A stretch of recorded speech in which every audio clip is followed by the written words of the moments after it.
Oops, I forgot to give a video version of this, but I had taken a break for Thanksgiving, so that's why I haven't posted in like 6 days. But I also had a community post asking what should be next, and Demon Slayer One Shots was the winner so far I've looked at. But yeah, so here is Zenitsu. Oh no. Finchan, a familiar turbot called, or more like sang, your name. You heard light footsteps pattering around the courtyard and knew your quiet solitude was not long for this world. You let out a tiny sigh of exultation and then realized your intent mistake. Considering how adapted that boy's hearing was, you might as well have screamed out your position. Finchan! It was mere seconds before his blonde mop of hair popped out from around the corner. There you are. His face lit up with a brilliant smile, and you politely returned it. Hi, Zenitsu. Lovely day, isn't it? Mm-hmm.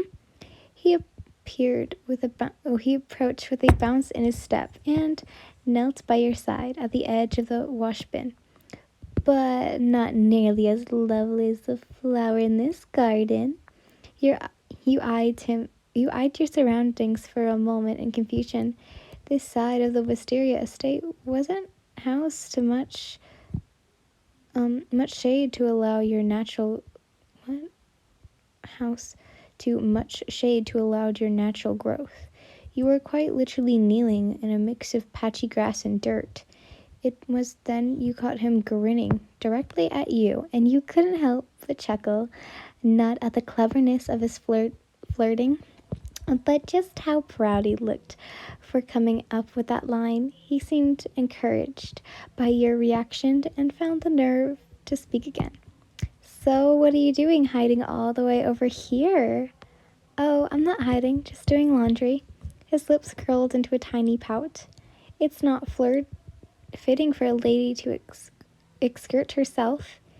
He stuttered forward until he was almost shoulder to shoulder with you and rolled up his sleeves. May I? Well, I insist. Sure. You chewed your bottom lip as he grabbed the wash bin and ducked his arms into the soapy water. Now you immediately regurgitated throwing your delectable decents in among the kimonos with reckless abandonment this morning. I think a good husband would never let his wife do all the chores by herself, he said in a chipper sort of way, almost as if he found this activities pleasant, therapeutic. You cast him a sidelong gaze. There it was. Zenitsu easily talked about marriage 10 times as frequently as many teens his age would ever met.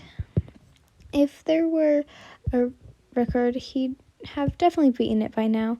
It was curious to say the least. And your wayward committed was the only thing this boy wasn't afraid of. However, you'd caught on a nuisance in his tone of late. This situation no longer felt forward to you anymore, and you found yourself minding them less and less as the time passed. Something about his demeanor didn't make you feel shifted as it had at first. There was nothing perturbed about the conversations, no suggestive eyebrow jerks, no elbow nudge and a wink. Zenitsu wasn't trying to box you in, trap you in an internal game of cat and mouse. He was just a boy sharing his dreams with you.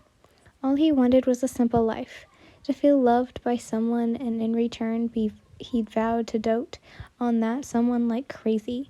Zenitsu had always been very open about that dream, and it was easy to see why he behaved that way he did. He craved little moments like these, ones that parallel his fantasy, where he could imagine sitting down and settling the family he never had. It was the missing piece of him, the void he longed to fill, and the exact reason he got into the bad habit of violently shoving people into it. Anyone he thought might fit. You had felt a hard pang of guilt that day as the Musiti came to you, and as retribution started treating him with his kindness he deserved in the first place. Besides, what harm could it have play horse with him sometimes? It's not as if his presence was any kind of great burden to you, to the country. If you were being burden honest with yourself, you had to admit you'd grown to like this affection. The golden twinkle backed to his reconnection tearful eyes. You found yourself exhalating in nowadays, that little twinkle, even extending effort to bring it to the surface. You didn't know why. You just liked seeing him.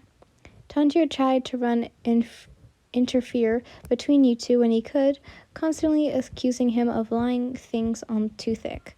But more often than not, you had to disagree. Well, yes, Zenitsu's voice had a penitent endearment, more sticky sweet than the korimosut you pour on wasabi. I don't know what that word is. I'm so sorry for anyone if you know that word is, but sorry. In your experience, he was rather shy in his courtship methods. He would follow you around and smile, but he rarely dug up the vulgar necessities to interact conversations with you. When the group first arrived here, he offered you a beautiful forest flower in the most darling way possible, then giggled and ran away after you accepted it, based on how bashful his reactions when you faced you had just intervaled accepted a marriage proposal or something. But it had nothing like that. Zenitsu hid no ulterior motives behind that act. He just wanted to give you something pretty. The poor thing even got poison ivy trying to pick it for you.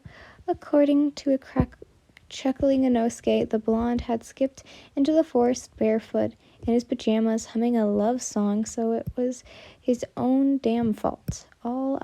After all that trouble, you had have at least allowed him to place it in your hair himself, and he didn't even think to ask for that honor.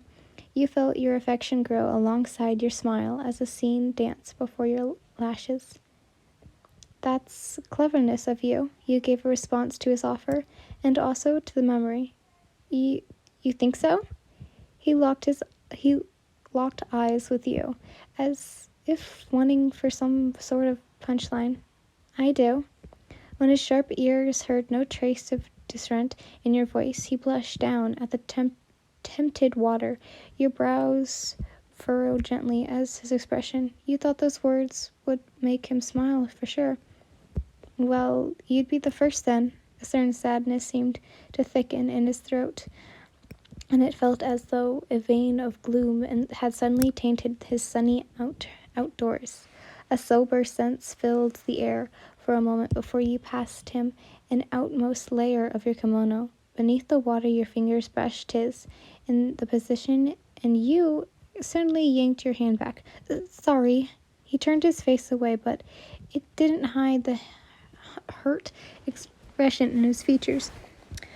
Oh no, it's not that, you furrowed, regretfully.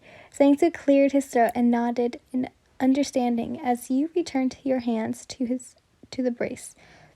You know, Zenitsu, you smiled and waited until his gaze returned to you. I think he'll make a wife really happy someday. Finally, the sheepish smile made its approach, and the blonde felt an inner warmth filled with his heart before Biz Crux. You shrieked and ripped yourself away from the sudden pain. In the process, you stumbled backwards and kicked the wooden brace, causing the startling amount of water to swash out. Oh no, not again! Zenitsu called out in despair before rushing to your side. Are you okay? He fused as you opened and closed your hand a few times, trying to relax the tension swamps he inflicted on your muscles. Yikes, that was a bad one, you admitted with a wince, which you regretted as soon as you saw apologetic tears from his eyes. I'm so sorry, Fin-chan. I really am. He shriekingly reached out to examine the injury, but stopped just short, afraid that touching you would result in another shock. For a moment, he just hovered, then looking like a lost puppy. I'll do the rest. Instead, he declared to try and make it up to you, returning to do the laundry. Your hands must hurt too much now, right? It's the least I can do. Without a missing beat, the stuttering blonde lifted out one of the undergarments you had certainly tried to hide from him earlier, and your mouth fell open. It took a few seconds for him to process what he was looking at before the color filled up to his face. He dropped it immediately, and the fabric made a loud splat on the water surface. I'm sorry. You didn't even have a chance to feel embarrassed before the young man fled the scene. He must have known there was no way to make a comeback after that humiliation mistake. From across the courtyard, you heard his terror voicing ringing out.